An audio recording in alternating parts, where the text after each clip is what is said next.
भी हमारे साथ मौजूद हैं जनता राज विकास पार्टी के राष्ट्रीय अध्यक्ष प्रोफेसर मनोज यादव।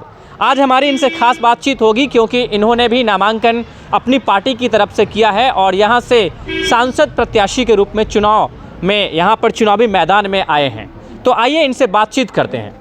सबसे पहले हमारे चैनल पर बहुत बहुत स्वागत है। जी नमस्कार और सभी व्यूअर्स को मेरा नमस्कार। सर मैं आपसे जानना चाहूँगा, उजियारपुर में लगातार कई प्रत्याशी आए, कई प्रतिनिधि भी आए और चले भी गए, लेकिन क्या कमियां हैं बार बार जिसके कारण से मनोज यादव को खुद ही चुनाव मैदान में उतरना पड़ता है? देखिए, क्षेत्र की कमियां, बहुत सारी कमियां होती है, लेकिन जो मेन मकसद है हमारा कि जो क्षेत्रीय नेता का इस ज़मीन पर आना बहुत ज़रूरी है, क्योंकि जो क्षेत्रीय लोकल अगर नेता नहीं होते हैं तो लोकल विकास नहीं होता है। जिस प्रकार से ये गुजरात मॉडल चल रही है, ये गुजरात मॉडल हमारे उजियारपुर क्षेत्र में नहीं होनी चाहिए और नहीं चलना चाहिए।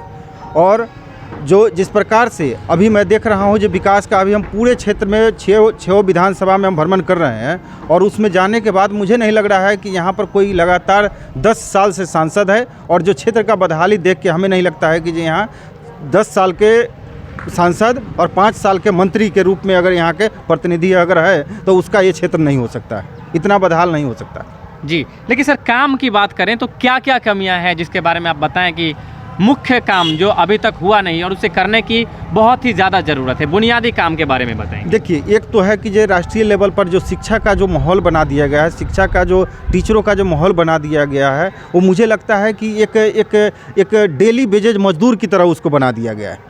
तो मुझे लगता है कि इस पर जो प्रतिनिधि है उन लोगों को इस पर एक्शन लेना चाहिए, उन लोगों को चाहिए कि इस पर कुछ विचार करना चाहिए।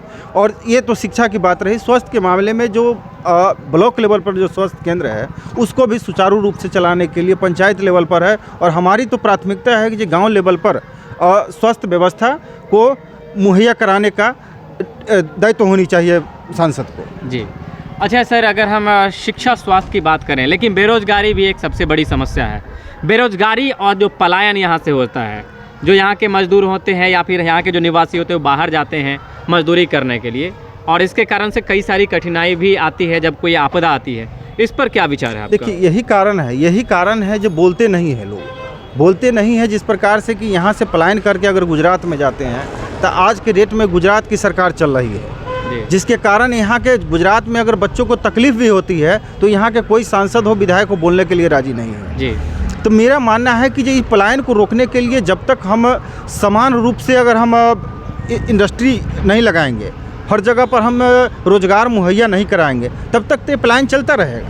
इसके लिए कौन होगा? इसके लिए हम जनप्रतिनिधि जो चुनते हैं उन्हीं का दायित्व होता है कि हमारा जो राज्य है, हमारा पिछले राज्यों में क्यों गिनती हो रही है। हमारे पास मैन पावर है, हमारे पास इंटेलिजेंस है, बुद्धि है, लेकिन हम उसको सुचारू रूप से यूज नहीं कर पाते हैं। तो इसमें कहीं ना कहीं यहाँ के चुने हुए प्रतिनिधि का दोष है जी। अच्छा, आपसे मैं जानना चाहूँगा, कई लोग कहते हैं कि देश जो है एक भयानक विपदा की दौर से गुजर रहा है, तो भयानक विपदा के दौर का कारण क्या है सर? ऐसा है कि धार्मिक मुद्दे हावी हो गए हैं आज शिक्षा, स्वास्थ्य और रोजगार के मुद्दे पर?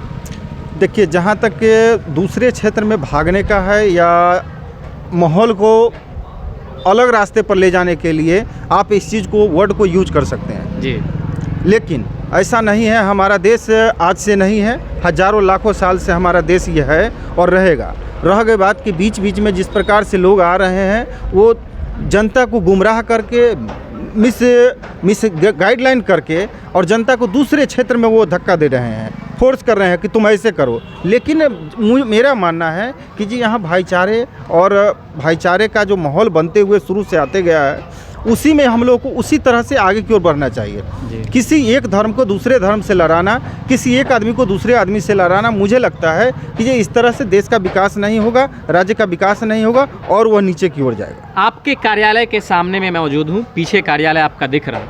आपसे जानना चाहेंगे कि यदि आप यहाँ से सांसद बन के आते हैं तो क्या प्राथमिकता रहेगी अपने क्षेत्र के? देखिए, सबसे पहले प्राथमिकता तो अमन चैन भाईचारा का हमारा रहेगा, और उसके बाद जो विकास का जो हमारे भारत सरकार की जो गाइडलाइंस के अनुसार, जो भारत सरकार के अकॉर्डिंग से जो एक सांसद प्रतिनिधि के रूप में, सांसद के निधि के रूप में दिया जाता है, उसको हम हर संभव मैक्सिमम जो 5 करोड़ दिया जाता है पर ईयर दिया जाता है। हम कह रहे हैं कि हम 7 करोड़ 10 करोड़ भी हम खर्च करेंगे जी, बट इसके लिए बुद्धि विवेक होनी चाहिए। आज के डेट में हमारा जो सांसद निधि आ रही है 50% यूज हो रही है और 50% वो रिटर्न चला जाता है, 50% वो प्रधानमंत्री कोष में जमा हो जाता है, 50% वो गुजरात के भलाई के लिए जमा हो रहा है। ये हम नहीं होने देंगे। जी। नित्यानंद राय और आलोक मेहता, दो बड़े चेहरों के सामने में मनोज यादव अपने आप को कहाँ देखते हैं? देखिए, मैं किसी को नाम नहीं लेना चाहता हूँ। हर कैंडिडेट है यहाँ, और किसी कैंडिडेट के नाम लेके मैं ये नहीं कहूँगा कि वो ख़राब है, मैं अच्छा हूँ। ये तय करना मेरे पार्टिकुलर मेरा दायित्व तो नहीं है।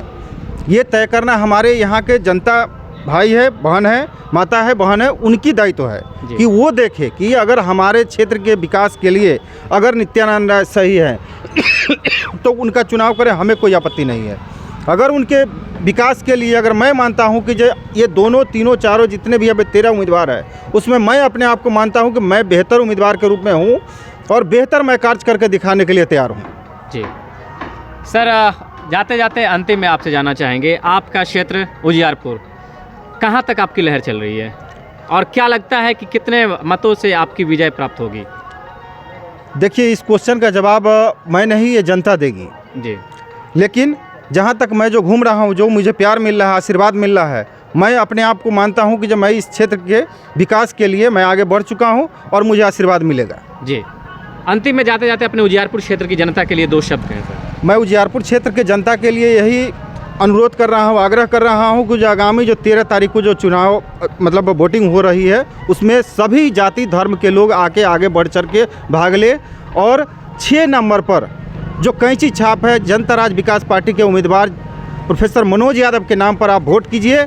निश्चित रूपेण आपके क्षेत्र के विकास के लिए हम हर संभव प्रयास करेंगे और करेंगे। सर, अंतिम में मैं एक सवाल आपसे करना भूल गया था। आपकी जो पार्टी है वो कितने जगह पर चुनाव लड़ रही है? मेरी पार्टी पूरे देश में लगभग 50 से ऊपर जगहों पर चुनाव लड़ रही है जी। लगभग 12-13 कैंडिडेट हमारे बिहार में है, बाकी और स्टेट में है, उत्तर प्रदेश है, आपको राजस्थान है, हरियाणा है, कर्नाटक। कितनी सीटें उम्मीद हैं, आप लग रहा है कि इस बार आपकी झोली में आएगा सर? हम तो देखिए, कैंडिडेट से पूछेंगे, पार्टी से अगर पूछेंगे तो हम तो कह रहे हैं कि अगर 50 के 50 खड़े किए हों तो 50 के 50 हम जीत रहे हैं जी। ये लेकिन हम जनता के ऊपर छोड़ रहे हैं कि जनता तय करेगी कि किसको जिताना है, किसको हराना है। जी, बहुत बहुत शुक्रिया।